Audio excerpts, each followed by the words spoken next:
It was great hanging out with you. For those of you watching on the live stream, we're going to be turning the live stream off for about 20-ish minutes or so. We'll be doing our Q&A, but then we'll be coming back with some in-depth look. Oh, I'm going to keep mine going. In-depth look at Arkham Horror Final Hour and Marvel Champions. So stay tuned. Keep that browser window open. For everyone else here, we'll be doing some Q&A. So I think we're going to have like a microphone. So there's the mic stand. We'll get the mic stand out there and have some people, you guys, if you have any questions, just get up and line up behind it. Yeah, and if you want to stick around for some Q&A, thank you a lot for coming out. Appreciate it. Have a great night.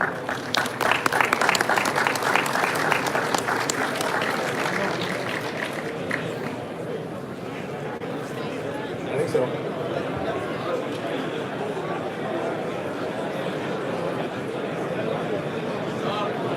Put it right there, Alex. Test. Hi.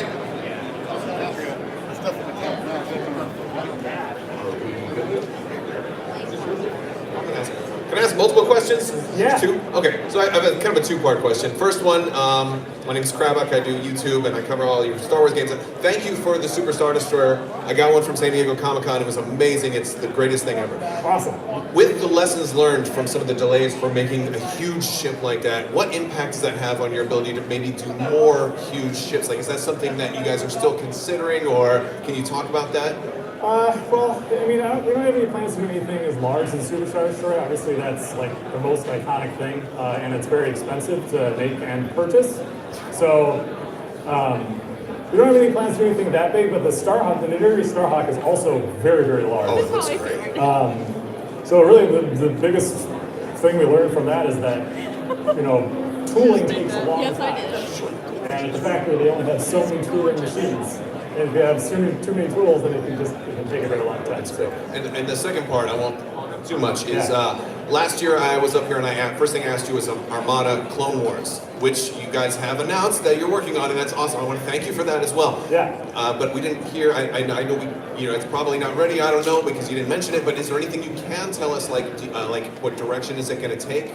Yes, I can tell you a little bit about it. So the Clone Wars stuff for Armada, we're targeting the end of 2020. But obviously, you know, when we announced the Superstar story, we're like, yeah, that thing's coming out in February, and now it's August. So it's so I just want to make sure that we have all of our ducks in a row before we really talk about the exact release date. Okay, well, wonderful. Thank you so much. You're welcome. Hi. Hi.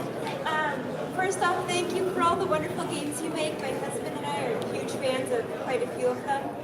All of them, really. Oh, that was my question. I have a question about Journeys into Middle-earth. Yeah.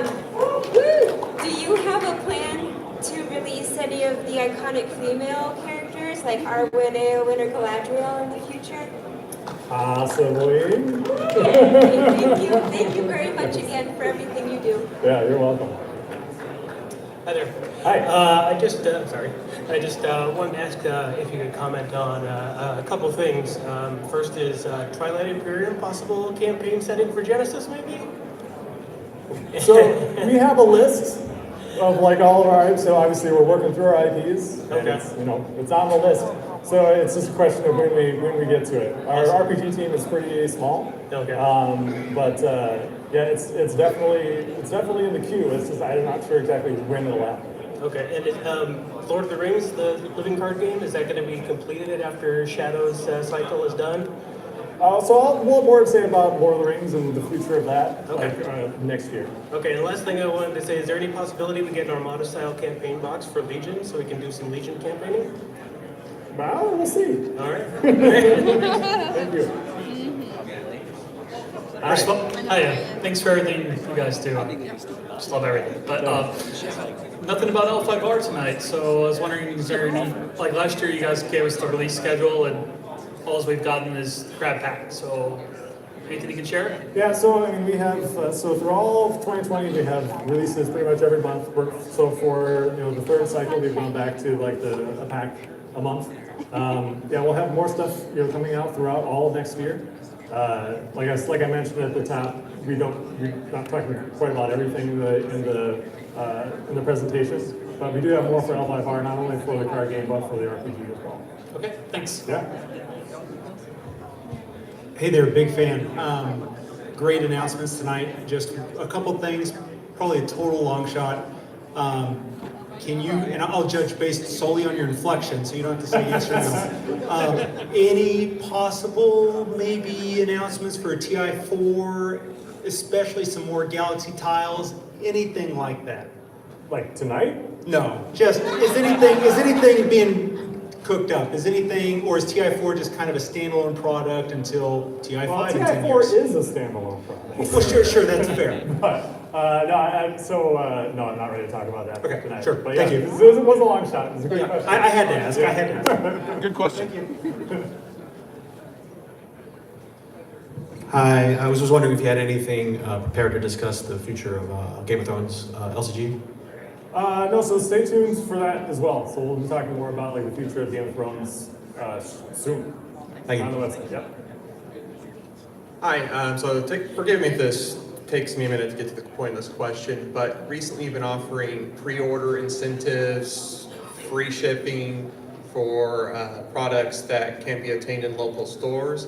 What's the thought process around that? Because you're basically competing with local gaming stores and giving me incentive to buy directly rather than through my local retailer. So we're the creative studio, and there is a other side of the business that is the distribution side. And if you have any questions about the details, about how you feel like that might impact retailer sales or anything, or how you just your feelings on it, you can talk to those guys. They're sitting right there next to you. Oh, he threw you under the bus. I'm not throwing you under the bus. I just can't answer that question. I have perhaps a longer shot than was just asked. Can you offer any words that might encourage my friend to hold on to his Rune Wars miniatures? It's an awesome game. Well, yes, but Play the game. but the two of us are the only ones who play it around. Yeah, So yeah. is there anything that you can think of that might coming in sometime in the future that might? Yeah, unfortunately, Rune Wars is a complete game at this point. Okay. Yeah, we're not developing it anymore. But Got thank it. you for buying it and playing it. Thank and you. Support. I appreciate it. Hi. Hi. I think I have questions you can actually answer. So my first question is, I'm curious, like, what the relationship between Atomic Mass games and Fantasy Flight is. And then second, I'm curious what the scale of the miniatures are for the Marvel game. Sure. So the relationship is, I know Andrew, and we're both attached to Asmodee, and that's about where it ends. So we're an independent studio. We formed in Seattle, by ourselves. But as far as the scale, it's 40 mil. So a 6 foot human is approximately 40 millimeters tall. So we wanted to go with a slightly larger than average scale. 32 mil is kind of a very standard proportion these days, but because these characters are so over the top, awesome, impressive, and we really wanted to get that character detail in there, we really wanted to push the bounds of that. So everything's kind of about 8 mil bigger than standard, I guess, if you compare them to other things. Cool. Thank you very much. Yeah, absolutely. Hey, how y'all doing? All right, how are you? Good. Good. Any future plans for Star Wars Rebellion or Outer Rim? Sorry. So Star Wars Rebellion at this time I feel like is pretty good where it is, but obviously Outer Rim just released, and if you played it, obviously you can tell it is something that is designed with lots of expansion possibilities. So for now we're just waiting to see how well it does, and if it does well, then I reckon there might be an expansion. Thank you. All right, I'm doing. So I'm a big fan of Keyforge. I'm really excited about the new expansion. I'm gonna have to wrap it up here in a minute. So I do a lot of organizing with our Keyforge community in Louisville, Kentucky. I help bring a lot of stores together and players together, and just keep things going around a league and everything. Oh, there was a lot of big reveals. You'll have to rewatch. Looking for more info on is, does the FFG have any ideas to kind of work more with community organizers outside of the shops? Because I've been playing FFG LCG since 2013, starting with Netrunner and a whole bunch of other ones. And my experience has been a lot of the players who really All right, guys. push Sorry, the games I'm going to wrap and it up make now. communities grow. But there's a lot less But yeah, there'll be more incentive content outside of coming. Because the shops get a lot of the benefits. So I didn't know if there was any program for that. And then I'm sorry, on I've top of got that, to Keyforge, talk to more there was devs, and I've got mentions to go pick up early my on in the badge year, one of while the I still have casts time. about doing teams and other community type of things. Like, I don't know if it was a league or whatever, but I didn't know if other things were in the works for organized play and Keyforge communities. Sure, so our director of organized play is here somewhere, maybe he's in the other room. If you can find him, Alex Watkins. All right, I'll keep it going for a minute, Amar.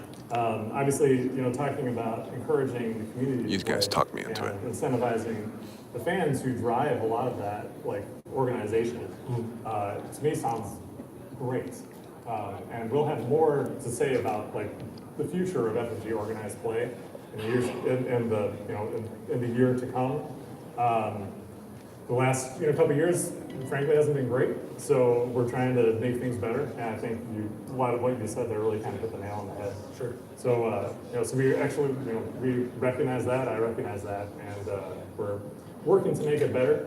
But yeah, if you please feel free to reach out to OP. Sure, I would love to talk to him because I've been playing stuff with VL for years, and we've got a lot of ideas locally that we would like to see work on. So. Yeah. So please feel free to reach out through email or through a forum, and let them know how you feel. Okay, thank you. Sounds Yeah. great. Good question. Hey, good evening. Hi. Now with Legion getting a second set of factions with Clone Wars, and we're starting to see a lot of meta where the same units are being used in Imperials and Rebels. Is there any chance that we'll be getting an app where we can maybe get some point variation for some of the units that aren't getting used, similar to what we saw in X-Wing?